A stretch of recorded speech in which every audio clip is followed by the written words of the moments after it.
اطاعت پرزیدنت حاضره برای مردم واجب است یا نه؟ این بحث و این سوال در جامعه هست. باید که علما به این نظر بدهند. من اگر نظرم بدیم نظر شخصی خودم رو میگم و نظر من بیشتر سیاسی است نه دینی.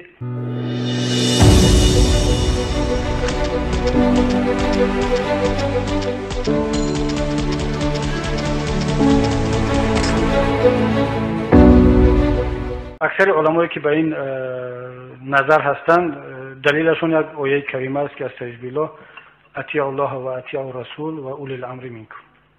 همین رو دلیل میکنن که اطاعت کنید از خدا و از رسول و از اولی الامر که از شما هست. و علمای دیگر میگن که اطاعت از اولی الامر با اون شرط واجب است که اولش باید اولی الامر باشد. اولی الامر به معنای چی است؟ به معنای پرزیدنت و رئیس و مدیر. حالا اولی الامر نیست. اولی الامر خودش شرط ها دارد. بعد اونجا کلمه منکم هست، علیکم نیست. اگر در آیات می بود که اطیعوا الله و اطیعوا الرسول و اولی الامر علیکم، هر کی را که بالای شما اولی الامر ماندند شما باید اطاعت کنید. ولی اونجا گفته است که منکم یعنی از شما باشد، از بدنه شما باشد، از گروه شما باشد، از فکر و عقیده شما باشد، از جهان بینی و از داخل شما باشد. نه اینکه اگر یک کس اولی الامر من موندن، مثلا چنگیز آوردن موندن یا گیتلر را اولی الامر موندن بالای من، یا یک فردا اگر خدای نکرده باز یک اجنبی دیگر رو تاجیکستان را غصب کرد و اعلان کردن که رهبر گنرال گوبرناتوری تاجیکستان فلانویچ مثلا یا میستر تاکایتا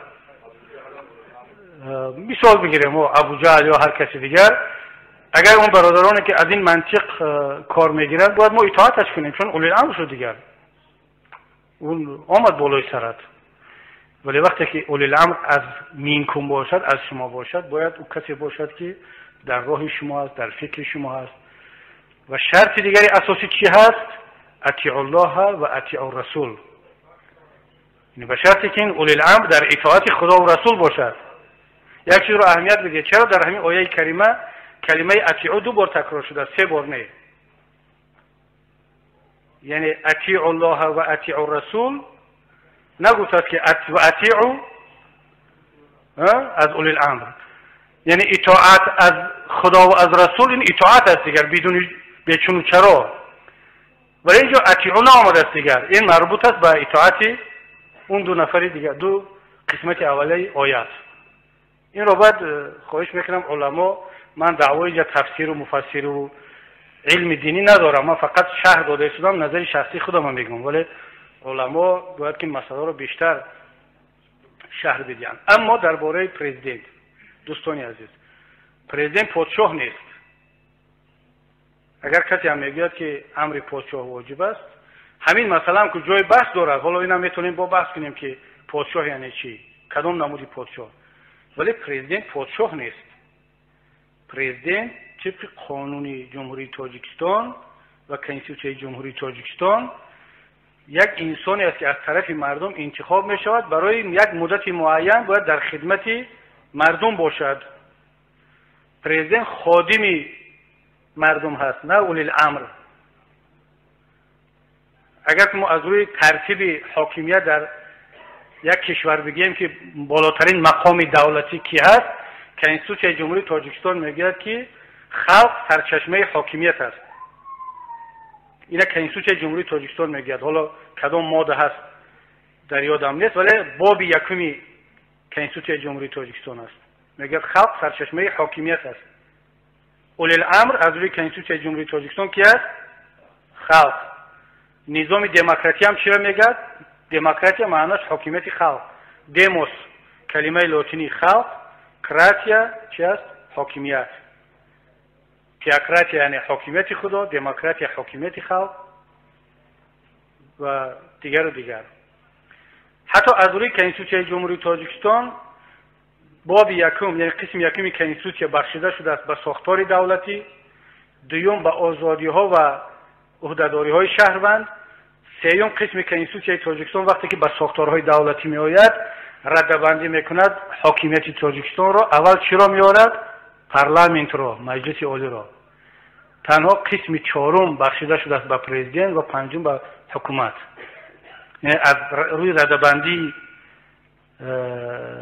کنستیتوسیون جمهوری تاجیکستان هم اگر بگیم که همون اولی الامر قرآنی در کنستیتوسیون هم میتواند مطابقت کند، اول حاکمیت خلق است، دوم پارلمان است، سوم پرزیدنت، چهارم حکومت، بعد دیگرها.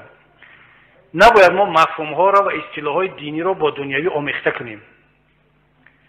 پرزیدنت پادشاه نیست و هر کسی که میگه که پرزیدنت پادشاه است کنستیتوسیون را ویران کرده است، چه عالم است، چه عالم دینی است، چه عالم دنیوی، این خلاف کنستیتوسیون است و معیارهای پرزیدنتی از معیارهای پادشاهی فرق میکند. پادشاهی به میراث داده می شود، مثلا پادشاه عربستان سعودی، پادشاه اردن، پادشاه بریتانیا، اینا شاهیگری اند و در نظام پادشاهی پادشاه تنها رهبر دولت نیست، رهبر دینی هم حساب می شود. وقتی که سفیر تعیین میکنه در بریتانیا میگن پاسال یا ولی چیستوا، نمیگن که پاسال سفیر بریتانیای کبیر یا سفیر جمهوری بریتانیا، میگن که سفیر والا حضرت شاهزاده یا که ملکه. ملکه بریتانیا رهبر کلیسای انگلیسی هم هست. مثلا پادشاه سعودی چی است؟ خادم حرمین شریفین، رهبر دینی کشورش هم حساب می شود. پادشاه مغرب تا امروز هم عنوان امیرالمؤمنین ندارد، ولی یگان پرزیدنت در دنیا دعوا و عنوان رهبر دینی رو ندارد و نمیتواند داشته باشد، خصوصا اگر نظام دولتداری پادشاهی یا ملکی نباشد و جمهوری باشد. نظام دولتداری که جمهوری شد و دیگر ساختار دولتی از دینی جدا هست، پرزیدنت برای یک مدت معین همچون خدمتگار انتخاب می شود، وکیل و پرزیدنت و رئیس و وزیر همه خدمتگار خلقند. هیچ کس نمیتواند دعوای رهبری دینی رو داشته باشد و اولی الامر برای مردم از لحاظ دینی حساب شود.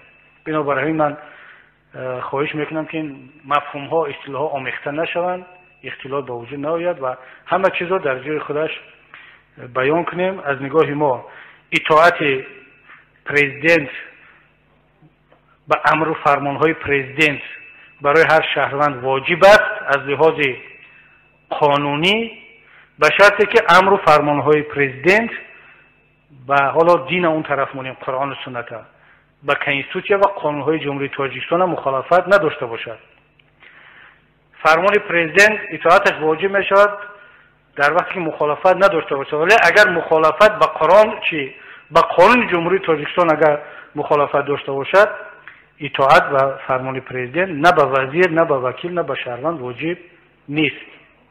از روی قانون جمهوری تاجیکستان درباره سندهای معیاری حقوقی تاجیکستان، بالاترین سند حقوقی کنستیتوسیون است، بعداً قانون کنستیتوسیونی جمهوری تاجیکستان است، بعداً سازشنامه های بین المللی هست که تاجیکستان راتیفیکاسیون کرده است، بعد قانون های صحوی جمهوری تاجیکستان است، بعد قرار مجلس عالی هست، بعد امر یا که سپارش یا فرمان پرزیدنت جمهوری تاجیکستان.